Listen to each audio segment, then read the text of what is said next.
Good evening students. आज का जो कक्षा 10 का इंग्लिश का पेपर हुआ था उसकी ग्रामर में आपको सोल्व करवाने वाला हूँ। जिन बच्चों ने ग्रामर का पेपर किया वो ग्रामर का पेपर ज़्यादा हार्ड नहीं था, ज़्यादा इजी था। चलिए अपन जो section C, first of all अपन बात करते हैं सेक्शन सी की और ग्रामर की। ग्रामर में जो 6th नंबर क्वेश्चन है, choose the correct form of the verb, उसमें जो पहला प्रश्न आया था once there be a king, हमें इसमें क्रिया का सही रूप बताना था। जो आंसर हमको मिला be was are were. Once there हमेशा ही पास्ट टेंस का सूचक होता है, पास्ट इंडेफिनिट का, तो इसमें अपन वंस देयर के बाद हमेशा वोज लगाते हैं। Once there was a king, तो जो बड़ा इजी था 6 नंबर का पहला जो ऑप्शन था उसमें आंसर होगा वोज। चलिए दूसरे ऑप्शन की बात करते हैं। दूसरा जो अपना प्रश्न आया था, Ram always attend his class, क्या आप मुझे बता सकते हैं इसमें एडवर्ब क्या आया था? इसमें एडवर्ब आया था ऑलवेज। और जिस सेंटेंस में ऑलवेज एडवर्ब होता है वो सेंटेंस हमेशा ही प्रेजेंट इंडेफिनिट टेंस का होता है। अगर प्रेजेंट इंडेफिनिट की साधारण वाक्य की बात करें तो उसमें एच भी तो आती नहीं। अगर कर्ता राम देखिए एक वचन है तो क्रिया के साथ एस या ई एस का यूज होना था, तो इसका जो सही आंसर होगा वो होगा अटेंडेंस।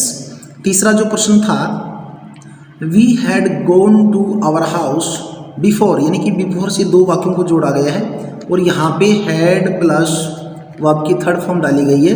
तो ये सूत्र मैंने बार बार क्लास में बताया है कि अगर आपको फर्स्ट क्लॉज में हैड प्लस वर्ब की थर्ड फॉर्म मिलती है तो सेकंड क्लॉज में हमेशा वर्ब की सेकंड फॉर्म मिलती है, उसमें पास्ट इंडेफिनिट टेंस का यूज करते हैं। तो हैड कम नहीं हो सकता, इसमें हैव कम नहीं हो सकता, कम्स नहीं हो सकता। सही आंसर क्या आ गया? केम आ गया। बहुत ईजी था। ही लिव हियर सिंस 1 जनवरी 2020, यानी कि वो 1 जनवरी 2020 से यहाँ पे रह रहा है। अगर अपन बात करें तो हमको सिंस और फॉर मिला, और सिंस और फॉर वाले वाक्य में अपने या तो प्रेजेंट परफेक्ट कंटिन्यूअस टेंस लेते हैं, या पास्ट परफेक्ट कंटिन्यूअस टेंस लेते हैं, या फ्यूचर परफेक्ट कंटिन्यूअस टेंस लेते हैं। तो ये तो तीनों ही क्रियाएं उसकी नहीं है, यानी कि अपन को आईएनजी फॉर्म यूज लेना था और एकमात्र वर्ब में आईएनजी यूज ली गई और वो अपना था हैज बीन लिविंग। तो जो करेक्ट फॉर्म से संबंधित चारों सेंटेंस आए, चारों के चारे बिल्कुल ही इजी थे, बिल्कुल भी डिफिकल्ट नहीं थे, नॉर्मल प्रश्न थे। 7 नंबर प्रश्न देखिए, change the following sentence into indirect speech, यानी कि डायरेक्ट स्पीच का वाक्य मिला है, हमको इसको इनडायरेक्ट में चेंज करना है। पहला वाक्य क्या कहता है? She said to me please give me your pen. अगर इसके आंसर को अपन हल करें तो सबसे फर्स्ट ऑफ ऑल ही आएगा। सैड टू हमेशा अपन जो इन्वर्टेड कोमा के अंदर सेंटेंस होता है उसको देखकर चेंज करते हैं। तो जो प्लीज या काइंडली से जो वाक्य शुरू होते हैं वो मैंने बार बार आपको बताया कि इम्परेटिव सेंटेंस होता है, और प्लीज या काइंडली से शुरू होने वाले वाक्यों को सैड टू की जगह हमेशा रिक्वेस्टेड लिखा जाता है। रिक्वेस्टेड ही, रिक्वेस्टेड मी, यहाँ तक हमने सेंटेंस को हल कर लिया। ही रिक्वेस्टेड मी, दोनों जो क्लोज हैं इनको कंजक्शन के रूप में टू का यूज करते हैं।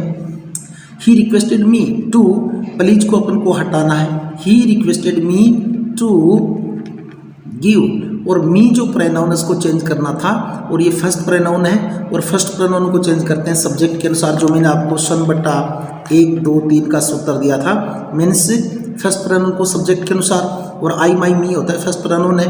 मी या प्रोनाउन का कौन सा केस है? यहाँ पे ये ऑब्जेक्टिव केस है, तो ही का ऑब्जेक्टिव केस क्या होगा? हिम होगा। He requested me to give him, अब अपन को मिला योर, योर है वो सेकंड प्रोनाउन है, सेकंड प्रोनाउन को अपन ऑब्जेक्ट के अनुसार चेंज कर देते हैं। और योर यहाँ पे कौन सा केस है? यहाँ पे पजेसिव एडजेक्टिव है, तो यहाँ पे मी का पजेसिव एडजेक्टिव क्या हो जाएगा? माई हो जाएगा, और पेन का हो जाएगा पेन।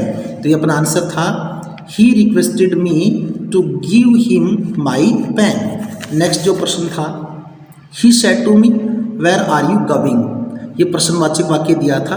अगर इस वाक्य को अपन हल करते हैं, ही का तो ही आना है, सेड टू प्रश्नवाचक वाक्य है तो अपन को यहाँ पे आस्क्ड लेना था।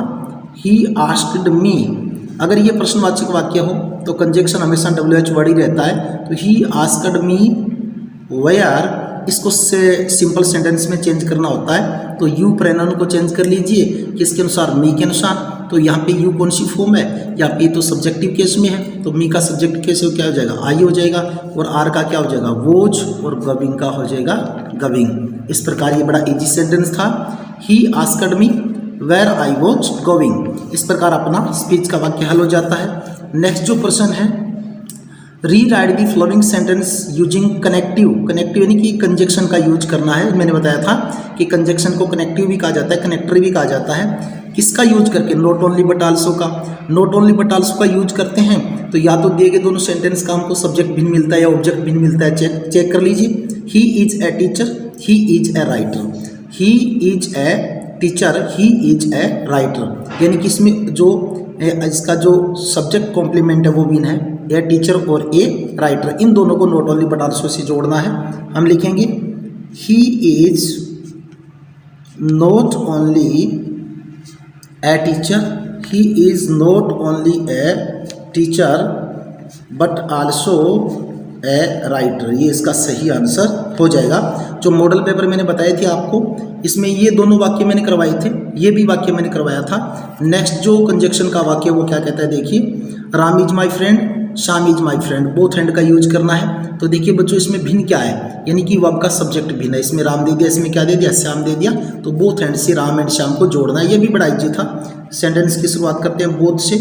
Both Ram and Shyam. अब देखिए, जब हम दो सिंगुलर नाउन को एंड से जोड़ते हैं तो वो नाउन कौन सा रूप धारण कर लेता है, प्लूरल कर लेता है। तो इसका क्या हो जाएगा, आर हो जाएगा। और माई फ्रेंड का क्या आ जाएगा, माई फ्रेंड आ जाएगा। तो ये एकदम से इजी वाक्य था, किसी भी स्टूडेंट का गलत नहीं होना चाहिए था। Both Ram and Shyam are my friend. Next जो प्रश्न है, हमने 2 प्रश्न ये कर लिए। तीसरा प्रश्न है, Ramu is a thief, Shyamu is a thief. Either और का प्रयोग करना है। एथिप एथिप समान है, रामू और श्यामू दोनों भिन्न सब्जेक्ट हैं। तो सेंटेंस की शुरुआत करते हैं आइदर से। आइदर रामू और श्यामू। अब अगर अपन 2 सिंगुलर नाउन को और से जोड़ते हैं तो इसको सिंगुलर ही माना जाता है, यानी कि और के बाद आने वाले नाउन के अनुसार वर्ब का यूज करेंगे। तो श्यामू सिंगुलर नाउन है, सिंगुलर है तो फिर क्या रह जाएगा, इज रह जाएगा। Is a thief. इस प्रकार अपने कंजक्शन के दोनों वाक्य भी हल हो गए, यानी कि करेक्ट फॉर्म प्लस जो अपना ये स्पीच के वाक्य थे और ये जो अपना कंजक्शन था, बिल्कुल ही डिफिकल्ट वाक्य नहीं थे, एकदम से कॉमन वाक्य थे जिसको कॉमन विद्यार्थी हल कर सकता है। और जहाँ तक मेरी सोच है, आपने बहुत अच्छी तरह से इनको अटेम्प्ट किया होगा।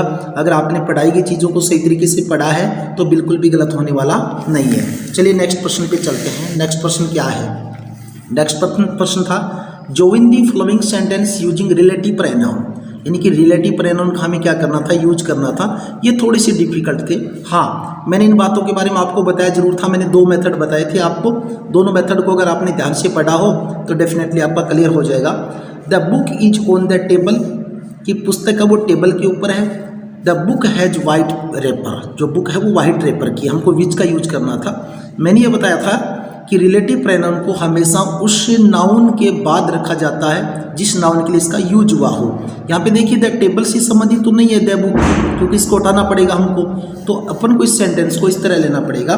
पहले का आंसर मैं यहाँ ले रहा हूँ द बुक, और इस बुक के तुरंत बाद हमको क्या लेना था, विच लेना था। The book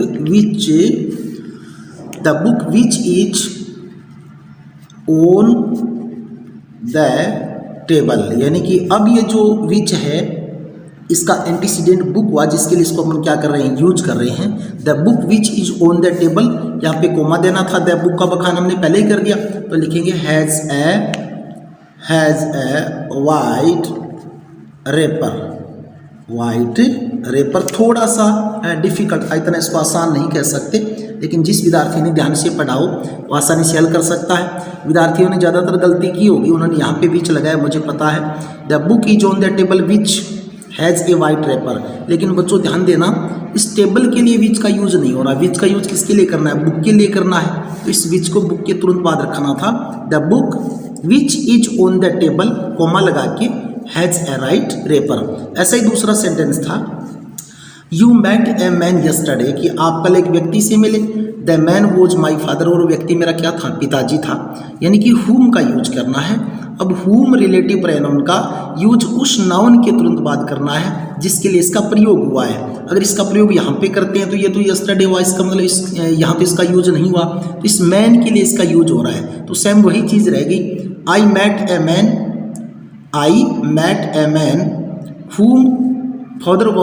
whom was my father, को लास्ट में लिख देंगे यस्टरडे। तो यू मेट ए मैन, कि आप एक व्यक्ति से मिले। whom वोज माई फादर, जो मेरा क्या था, पिताजी था। You met a man, sorry यहाँ पे you met a man whom was my father, comma लगा के अपन यस्टरडे दे सकते हैं, यस्टरडे। यानी कि ध्यान से देखिएगा, अगर यहाँ पे अपन हुम का यूज करते हैं तो इस व्यक्ति के हुम का यूज हुआ, और रिलेटिव प्रोनाउन कहता है कि मैं उस एंटीसीडेंट के तुरंत बाद आऊँगा जिसके लिए उसका यूज हुआ है।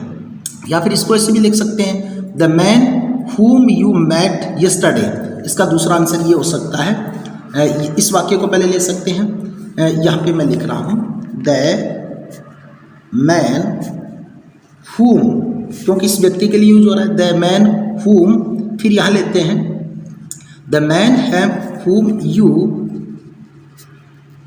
met, ए मैन लेंगे नहीं क्योंकि पहले आ गया, फिर क्या लगा देते हैं yesterday, yesterday the man whom you met yesterday को लगा के लिख देंगे was my father, was my father. जो सेकंड सेंटेंस है वो इसकी बजाय बेटर है। इस अगर आपने ये भी किया तो भी सही माना जाएगा, ये भी किया तो भी सही माना जाएगा, बट ये जो है इसका सुप्रीम मेथड है, इसको आप यूज में कर सकते हैं। यानी कि द मैन यहाँ से लिया, उसके बाद हमने whom लगा दिया, the man whom you met yesterday, a man दोबारा नहीं लिखेंगे क्योंकि इस मैन आ गया, उसके बाद कोमा लगाना है वोज माई फादर। चलिए अपन 2 नंबर प्रश्न हल हो गए, थोड़ा डिफिकल्ट प्रश्न था अन्य की बजाय। 10 नंबर प्रश्न की बात करते हैं। Change the following sentence into passive voice, हमें एक्टिव वॉइस दिया है, कौन सा दिया है, हमको एक्टिव वॉइस का वाक्य दिया है और हमको किस में चेंज करना है, पैसिव वॉइस में करना है। पहला वाक्य देखिए, प्रतिभा विल प्ले क्रिकेट टमारो, यानी कि सिंपल सेंटेंस है। फर्स्ट ऑफ ऑल आपको इसका ऑब्जेक्ट लेना है, इसका सूत्र क्या होता है, सिंपल सेंटेंस आता है सबसे पहले ऑब्जेक्ट आता है, उसके बाद अपन एच भी यूज में लेते हैं, उसके बाद वर्ब की थर्ड फॉर्म आती है, उसके बाद बाई आता है, उसके बाद सब्जेक्ट आता है, उसके बाद अदर वर्ड लेते हैं। तो इसमें अपना ऑब्जेक्ट क्या था, क्रिकेट था, क्रिकेट। उसके बाद अपन को एच भी लेना है, विल है तो इसके साथ बी लगा देंगे, क्रिकेट विल बी। उसके बाद वर्ब की third form played by Pratibha, cricket will be played by Pratibha, और लास्ट में एडवर्ब बच गया यस्टरडे। ये अपना इसका सही आंसर हो जाता है। ये बड़ा इज्जत था। They have built a house, they have built a house, simple sentence ये है, सिंपल यही था। तो इस सेंटेंस को आप देखते हैं तो फर्स्ट ऑफ ऑल इसका ऑब्जेक्ट क्या होगा, ए हाउस, ऑब्जेक्ट हो गया ए हाउस। अब जो अपनी क्रिया है वो हैव या हैव दे रखा है, तो यहाँ पे तो देखिए दे प्लूरल नाउन थी तो हैव दे दिया, ए हाउस सिंगुलर है तो आ जाएगा has, a house has been, और built, a house has been built. अपन दे को लिखते नहीं क्योंकि इसको अनइम्पोर्टेंट सब्जेक्ट माना जाता है। चलिए अपने 10वां जो क्वेश्चन है वो हल हो गया। 11 नंबर क्वेश्चन था, frame question of the following sentence, बड़ा इजी प्रश्न आया। He is going to Jaipur yesterday, किससे प्रश्न बनाना था, वेयर से बनाना था, तो कन्फर्म है समय सूचक शब्द छोड़ना था, सॉरी स्थान सूचक वेयर है तो अपन को टू जयपुर इसमें छोड़ना था, ये स्थान सूचक शब्द है। बाकी को आप प्रश्नवाचक वाक्य का फॉर्मूला लगा के बना दीजिए। इसमें बनेगा where is he going today, where is he going today की वो आज कहाँ जा रहा है, आंसर क्या आ गया, जयपुर आ गया। और जो टू प्रीपोजिशन था ये जयपुर के साथ ही अलग हो जाएगा। ऐड क्वेश्चन टैग, हमको क्वेश्चन टैग लगाना था। ये सेंटेंस तो हु मैंने मॉडल पेपर में करवाया था, ये क्वेश्चन भी हु मैंने मॉडल पेपर में करवाया था। Add question tag to the statement given below, Ram will play cricket मैंने बताया था। अगर दिया गया स्टेटमेंट पॉजिटिव हो तो टैग क्वेश्चन क्या बनेगा, नेगेटिव बनेगा। अगर दिया गया स्टेटमेंट नेगेटिव हो तो टैग क्वेश्चन क्या बनेगा, पॉजिटिव बनेगा। ये तो पॉजिटिव है तो हमको क्या लेना था, विल का हो जाएगा वॉन्ट, और राम का हो जाएगा ही, और प्रश्नवाचक आ जाएगा चिन्ह। तो इसका आंसर हो जाएगा वॉन्ट ही। चलिए कुछ पैसेज की बात कर लेते हैं। पहले पैसेज से शुरुआत करते हैं। पहला पैसेज जो आया था उसमें क्या क्या प्रश्न आए थे, पैसेज भी ज़्यादा डिफिकल्ट नहीं थे। पहला प्रश्न था, मैं पैसेज रीड नहीं करूँगा क्योंकि फिर ज़्यादा समय लग जाएगा, मैं आपको सिर्फ आंसर बता देता हूँ। Who was determined to bring prosperity into Gujarat farmer lives, मैंने इसको अच्छी तरह से अध्ययन कर लिया है। इसका जो उत्तर होगा Sardar Vallabh Bhai Patel. Vote was started by Tribhuvan Das Patel, उसके द्वारा कोऑपरेटिव डेयरी यूनिट की क्या गई थी, शुरुआत की गई थी, जो कि इसमें बताया गया है। नेक्स्ट आपका ये प्रश्न बड़ा ही अच्छा था, बड़ा शानदार प्रश्न था। इस प्रश्न को जिस विद्यार्थी ने हल किया वास्तव में उसने अच्छी तैयारी की थी। Right similar word of the following from the passage.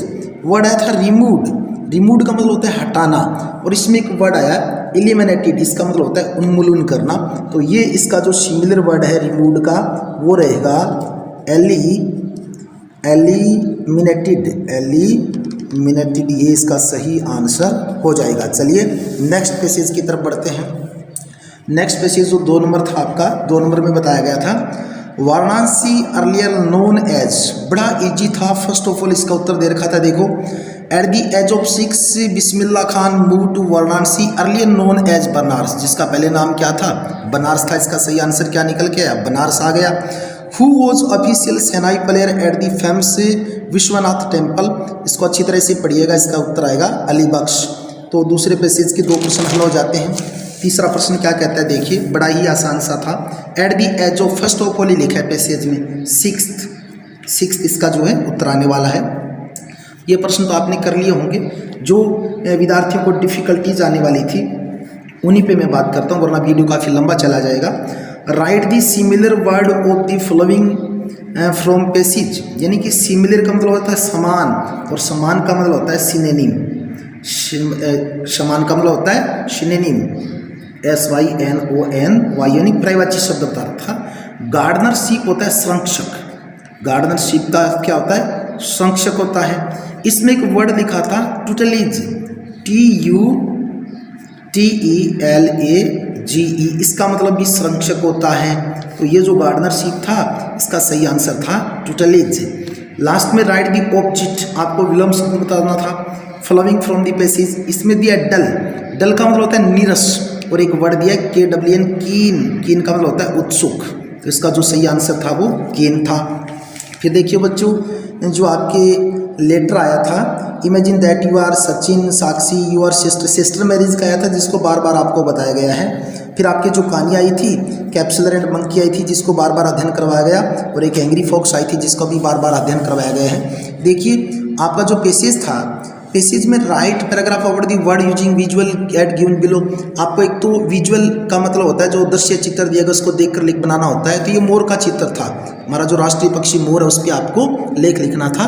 लेकिन इससे इजी ये देखो, ये रहा माई बेस्ट फ्रेंड। क्लास में जो फर्स्ट ऑफ ऑल बात हुई थी वो my best friend my friend वाले लेख से हुई थी, कि हमको पहले ये सोच रखा था कि भाई 10वीं क्लास में आजकल बड़े इजी लेख डाले जा रहे हैं, तो क्यों ना 7वीं 8वीं में जो लेख आते हैं उनसे शुरुआत की जाए। तो फर्स्ट ऑफ ऑल जिस लेख का अध्ययन किया गया, जिस ऐसे का अध्ययन किया गया, वही हमें डाला गया, और वो था माई बेस्ट फ्रेंड। अब बात करते हैं ग्रामर का, तो ग्रामर का अपना पोर्शन पहले ही हल हो चुका है। 2-4 प्रश्न और है मेरे दिमाग में जो आपको मैं बता देता हूँ। ये जो पेसेज था यंग सीगल वाला, इसमें से बड़े अच्छे प्रश्न पूछे गए। How many brother and sister did young seagull have, तो सीगल के 2 भाई थे और एक क्या थी, बहन थी, तो 2 ब्रदर्स एंड 1 सिस्टर इसका आंसर था। नेक्स्ट देखिए, who had been afraid to fly, बड़ा अच्छा प्रश्न था कि भी उड़ने से कौन डर रहा था। कन्फर्म है यंग सीगल डर रहा था, इसका जो उत्तर वो यंग सीगल था। फाइंड, ये 2 प्रश्न मैं नहीं बताऊंगा क्योंकि ज़्यादा टाइम लगेगा। Find out the word from the passage which means age, age का मतलब होता है किनारा, एज का मतलब क्या होता है, किनारा होता है। पैसेज में एक वर्ड दिया BRIN के, ब्रिंक, ब्रिंक का मतलब भी क्या होता है, किनारा होता है, तो इसका सही अर्थ था वो ब्रिंक था। Find out the word from the passage which means opposite meaning, यानी कि हमको विलोम शब्द बताना था। फियरलेस होता है निर्भीक, जिसको डर नहीं लगे, लेकिन एफ्रेड का मतलब होता है जो भयभीत होता है, तो फियरलेस का इसका सही आंसर था एफ्रेड। चलिए नेक्स्ट पैसेज एक और उसकी बात करते हैं। What was the short name of girl, बड़ा ही इजी था, देखो शॉर्ट में दे रखा है। There was girl named Vilamani who was called Valli, क्या नाम था, वल्ली नाम था। हर जो क्लास की अंतिम पंक्ति में बैठने वाला या मिडल पंक्ति में बैठने वाला या फर्स्ट पंक्ति में बैठने वाला हर बच्चा है जो इसको आसानी से हल कर सकता था। पेपर में ऐसा कुछ नहीं है जिससे कोई डरने वाली बात हो, बिल्कुल डरने वाली बात नहीं, एकदम से इजी पेपर है, जिसको इतना नॉर्मल भी नहीं बोल सकते। कुछ क्वेश्चन हैं वो टफ थे, लेकिन जो कुछ क्वेश्चन है वो बड़े इजी थे। यानी कि कुल मिलाकर हर विद्यार्थी इस पेपर में, जो मीडियम साइज का विद्यार्थी है फर्स्ट डिवीजन तक जा सकता है, जो विद्यार्थी कमजोर है वो आसानी से पास हो सकता है, और जो विद्यार्थी इंटेलिजेंट था वो आसानी से अच्छे मार्क्स हासिल कर सकता है। वोट वॉज एज ऑफ वल्ली, देखिए कितना आसान प्रश्न है कि वल्ली की उम्र कितनी थी, लिख रखा है 8 वर्ष थी। देखिए देर ना, इसका नाम जो 8 है, देखो she was eight a year old, यानी कि उसकी उम्र कितने साल थी, 8 साल थी। ये दोनों तीनों प्रश्न कर लीजिएगा। Right the similar word of the flowing from passage, एक वर्ड दिया एंटीरियर, एंटीरियर का मतलब होता है आंतरिक और फ्रंट का मतलब होता है सामने वाला, यानी कि एंटीरियर है, इसका जो सही इसमें सिमिलर वर्ड था वो फ्रंट था सामने, तो इसका सही आंसर हो जाएगा front. Right the object word of the flowing of the passage, यानी कि हमको ऑब्जेक्ट वर्ड देना था, क्या देना था, ऑब्जेक्ट वर्ड देना था। ऑब्जेक्ट था यूजुअल, यूजुअल का मतलब सामान्य होता है और अनयूजुअल का मतलब असामान्य होता है, इसमें दिया गया अनयूजुअल वर्ड दिया हुआ है, अनयूजुअल का यूजुअल का हो जाएगा अनयूजुअल। नेक्स्ट था आंसर अन्य of the following question in, ये जो प्रश्न थे बड़ा ही आसान था, इसमें लेंचो से डाला गया था, इसमें वांडा से डाला गया था। जो answer any of the following question in about 20 word, इसमें ड्राई करेक्टर्स स्केच बना डाल लिया गया था, बड़ा इजी था। माई प्रपोजल में से दोनों प्रश्न डाले गए, पहले जो हम सोच रहे थे कि प्रपोजल में से 2 प्रश्न आने वाले हैं, जो अपना नाटक था उसमें से दोनों प्रश्न आ गए। नेक्स्ट अगर अपन बात करें तो क्वेश्चन आंसर हैं, बड़े आंसर इजी से हैं। अगर अपन प्रश्न नंबर 16 की बात करें, read any one of the following start answer the question the below, इसमें एक प्रश्न आया था बड़ा सुंदर सा, right rhyme scheme and rhyme word, यानी कि राइम स्कीम भी लिखना था बच्चों, राइमिंग वर्ड भी लिखना था। तो थोड़ा जिन बच्चों ने दिमाग लगाया उन्होंने आसानी से कर दिया, जो अंतिम वर्ड है उसकी राइम स्कीम भी निकालनी है और उसका राइम भी लिखनी है। तो देखिए अंतिम वर्ड था ट्वाइस, ये राइमिंग वर्ड हो गया, इसका अंतिम वर्ड था हेट, ये राइमिंग वर्ड हो गया, इसका अंतिम वर्ड था आइस, राइमिंग वर्ड हो गया, और इसका था ग्रेट, ये राइमिंग वर्ड हो गया। इसके ऊपर राइम स्कीम निकालें तो देखिए ट्वाइस ए मान लिया, आइस ए मान लिया, हेट बी, ग्रेट बी, तो इसका जो राइमिंग वर्ड है वो तो ये रहेंगे ट्वाइस, हेट, आइस, ग्रेट, और आंसर रहेगा राइम स्कीम का ए बी, ए बी। चलिए नेक्स्ट की अपन बात करते हैं। इसमें अगर बात करें तो अभी इसमें भी 3 वर्ड है, स्ट्रीट, फीट और स्वीट, ए ए ए, ये राइमिंग वर्ड है, इसकी राइम स्कीम रहेगी। ये जो प्रश्न डाले थे चूज द करेक्ट आंसर, बड़े अच्छे प्रश्न थे। Is the writer of necklace, necklace जो कहानी है उसका राइटर कौन था, गी डे मोफेसेंट इसका राइटर था, गी डे मोफेसेंट इसका राइटर था, सही आंसर था B. Name of the book that saved the earth, जिसकी बार बार हमने चर्चा की, वही प्रश्न परीक्षा में पूछा गया, इसका जो था मदर गोस। इस प्रकार जो पेपर था वो नॉर्मल था, ज़्यादा डिफिकल्ट नहीं था, और नॉर्मल प्रश्न जो विद्यार्थी अपसेट हो रहे थे कि सर क्या पता कैसा प्रश्न आएगा, पेपर सेटर ने बहुत अच्छा पेपर बनाया। जिन विद्यार्थियों ने कड़ी मेहनत की उनके 90+ नंबर आने की पूरी संभावना, और जो विद्यार्थी ऐसे डर रहे थे कि सर क्या पता अंग्रेजी बहुत वीक है, उनको हमने अच्छी तैयारी कराई थी, मेरे अकॉर्डिंग वो विद्यार्थी भी फर्स्ट डिवीजन को छू लेंगे। तो ये थे आज का आपका पेपर, और मैंने पूरी तरह से आपकी जो शंकाएं हैं वो दूर करने का प्रयास किया कि भी विद्यार्थी हैं वो नेक्स्ट पेपर की तैयारी करें तो उनके दिमाग में कहीं ऐसा नहीं हो कि इसका आंसर क्या होगा, इसका आंसर क्या होगा, बच्चे ज़्यादा टाइम बर्बाद नहीं करें। इसलिए ग्रामर के और पैसेज के सभी प्रश्न मैंने आपके सामने हल करके रख दिए। आपको बेस्ट ऑफ लक, और माँ सरस्वती से दुआ करते हैं कि नेक्स्ट पेपर जो आपका है उसको आप अच्छी तरह से पढ़ के जाएँ और अच्छी शानदार जो मार्क्स हैं वो हासिल करें और नई सफलताओं को छुएं। इन्हीं शब्दों के साथ जय हिंद, जय भारत, जय माँ भारती।